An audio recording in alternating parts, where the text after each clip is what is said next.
Yun.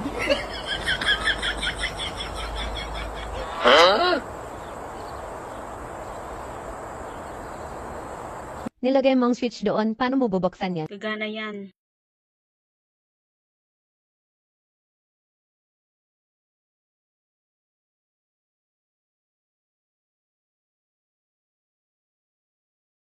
Paano mo naman papatayin ngayon? Oh no!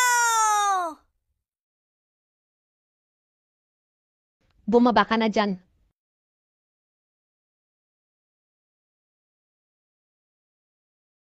Sino nagsabi sa'yo na ilagay mo doon? Si Yang Yang. Sinabi niya kasi na pag nilagay doon, makakatipid daw sa wire.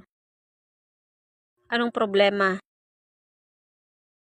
Ikaw pa nagsabi na ilagay ng ganitong switch. Oo, ako nga.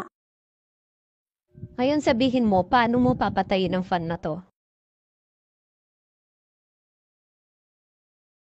哎呦我的妈！